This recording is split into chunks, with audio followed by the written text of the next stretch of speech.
All right, welcome back to the KnivesFAST channel, guys. Say hello to Ren and Stimpy and Powdered Toast Man and Log and TV and everybody. And let's get started. So it's time to do a review, or more like an overview of my own knife. Now, you guys know I did my unboxing. I'll put the link to that down in the description. And if you haven't seen it, it's worth the fun because I was pretty excited. And this is the Tempest Knives Mach51. So I've got my P51 Mustang Light here. I've got, well, no, you can't see it. I've got a P51 picture over here. I've got my Tempest Knives board here. Now, we are going to do a top-down view at the end of this video just to go over some specs. And here's the logo, the Tempest Knives logo, and now it's time to get to the knife. Now, I'm going to try to keep this within the KnivesFAST realm of things, so I'm not going to ramble. Well, yeah, I am. I'm going to ramble, but I'm going to try to keep it to a minimum. So, guys, you know I'm excited about this knife, but I'm going to do this review as I would, you know, pretty close to how I would review a knife that anyone sends to me or that I buy or whatever. Now, so let's go over this. We have this orange peel texture back here on, by the way, let's start with the materials. So we have titanium. Here, the hardware is also titanium, with the exception of the actual pivot inside, but the pivot caps on either side, the screws, if you will, are titanium, so they can be, you know, colored any way you would like. You have a titanium back spacer, a wire pocket clip, and a M390 satin finished flat ground blade. So this is designed, again, I grew up a huge fan of the P51 Mustang, and I still am to this day. World War II plane. I'm a fan of cars of all kinds, especially certain older Formula One cars. I'm a big fan of things like the older Mustang cars and Corvettes and Porsche 911s and Aston Martins and you name it, race cars, whatever it is, I love them.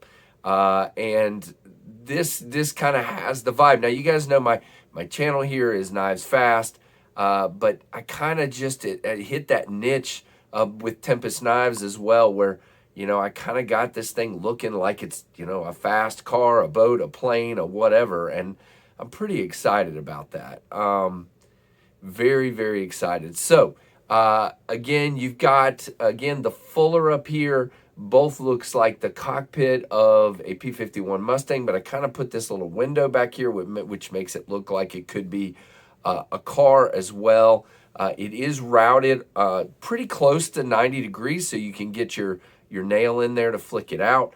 And so we'll talk more over here about the actual you know, the specs, the thinness of the blade. What I wanted to mention here is the only billboarding I'm planning to have on the actual, now this is the proto, of course, is that M390 right there. I'm thinking about moving it down, but I may leave it where it is.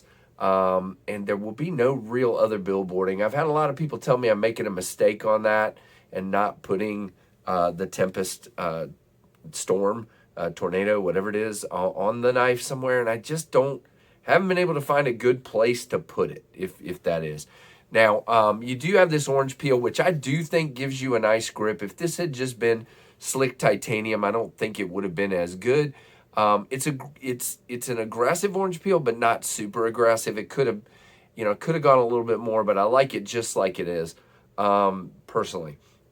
It gives it a really nice look and feel, in my opinion. And there you go. So before we go down to the table, I want to talk ergos. So two things. Number one, I designed this knife to be used with this 50-50 choil. You guys know, if you've seen the channel, I love a 50-50 choil. Now, I don't have any jimping here because to me that thumb ramp is perfect right in my thumb. It hits me just right. And you can come up here if you're doing close-up cuts. I saw Stasa doing that on his video. I saw Kevin doing that a little bit, Lefty EDC. Very cool. Now, you can back up like this. Now, I know a lot of people aren't going to do that. But there are cuts and times where you might want to be back here in this grip. And to me, it is very comfortable. You do feel the clip in this grip, but I don't consider it a hot spot. And in this grip, the clip isn't really even a thing to me. So again, it's my knife, but there you go. Swedging up here, I really wanted this to look very much like a really cool, aggressive spear point. I know it's closer to a drop, but I'm calling it a spear point because I want to. You got this swedge here. Really, really cool. Now, as far as action, for me, it's an easy middle finger flick. I do, this is a review, guys. I do have a little bit of trouble doing the thumb flick, but if you give it a little bit of wrist, like so, it's not a problem for me. Now, I did that off camera. Let me do that again. It is a dropper. Now, I've finally figured out how to do this where it drops to my thumb and doesn't cut it. So if you kind of put your thumb in there like that, it drops to your thumbnail, and then just one shake brings it home. The other way is to drop it like such, and it's really got no momentum at that point. You're not going to cut yourself, but it is a dropper, guys. Now, there is no flipper tab. I didn't want a flipper tab. It would have been right in the middle of that choil, and yeah, it wouldn't have worked. So the whole design would have had to have been different. Now, the two things I've kind of talked about, so I'm just going to go ahead.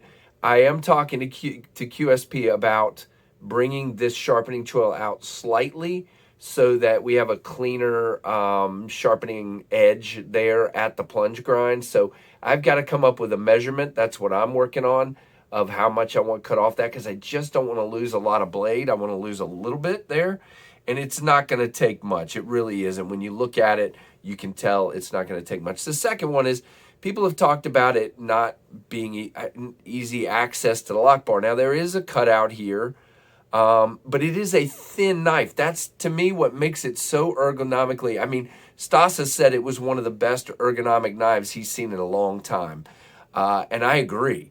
And again, it's my knife, but very, very, very good on the ergo side of things. And the reason is because it's so thin, but you have the rounded, I almost forgot to talk about it, the rounded scales, guys. I wanted that really, really badly.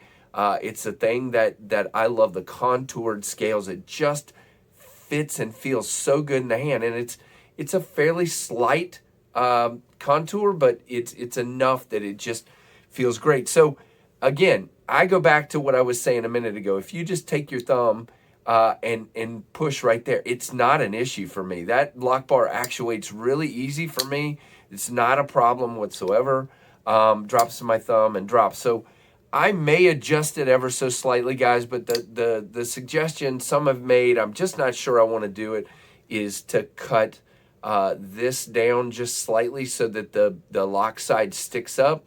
And I just think it's going to change the looks of the knife. So I don't know that I'm going to do that. What I may do is adjust the position of this cutout up a little bit to give you a little more room right there. And I think that the knife is going to be what it is at that point. I'm not positive yet. I'm still thinking about it. Now, this knife is going to be on Kickstarter hopefully in January. Again, this is going to be a little longer video than you guys are used to for me because I'm getting ready to go down to the table here.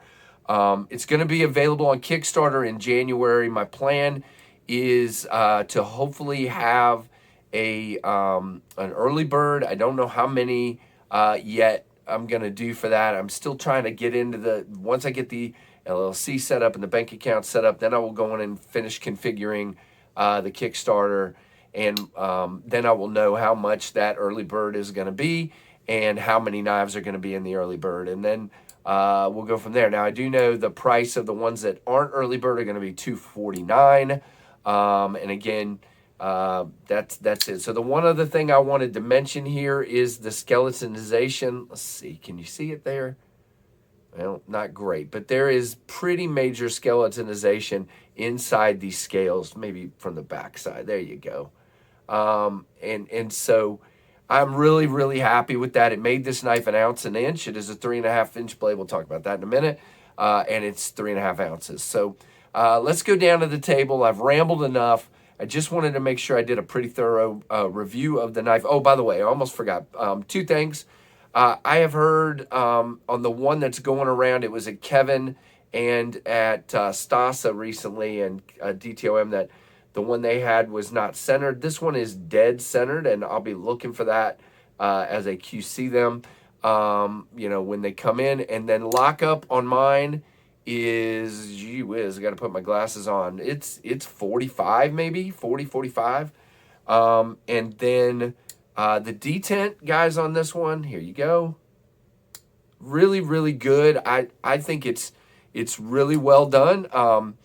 You know, and I think that has a lot to do with, again, if I start lightening things up on this lock bar or moving it back or anything, you know, that's to make the lock bar less stiff, then the detent's not going to be as good. So there's just, you know, lots of thought processes. By the way, I did do a reversible clip, and Kevin gave this thing the lefty seal of approval. He can lefty middle finger flick it really well. I like the tension of the clip, but you guys know I like a wire pocket clip. Deep loop over. It is more than, I mean, it's completely gone in your pocket. And what I like the most about it is how it fits in your pocket and cants a little bit, because now I can fit my hand down beside it to grab other things out of my pocket with no issues, nice and smooth. It is a great carry. Wonderful carry. I dig it. And again, yes, it's my knife. Disclaimers all over the place. It does have an over travel stop here. And that's about it. By the way, it says Tempest Proto back here on the backspacer. I think what I'm going to do is that won't be there. I think I'm going to put the numbering on the inside of the backspacer. Still have to work that out. Just numbering, like if I sell 200, it'll be number 1 of 200, 2 of 200, so on, so on, so on. All right, let's go down to the table. Enough jabbering. Here we go. All right, so sorry this video is going a little bit longer, but it's my knife, and I wanted to make sure I covered some details. First, I wanted to thank my buddy Grayson for this awesome sign he made. We're going to probably, down the road, put some standoffs on here somehow. I don't know how to do that exactly, so the knife will, but you can stand up here, but you can see he made the plane about the same length as the knife, which I think is, I mean, incredibly cool. That is a P51 Mustang routed into that. I just think that is so cool. Got the logo up here too, and here's the logo. So overall, guys, this knife is 8 inches in length. And there you go. So 8 inches, 3.5-inch blade just under for the sharpening portion, and then 4.5 inches on the handle. So let's just weigh this guy real quick, and let's see what we get.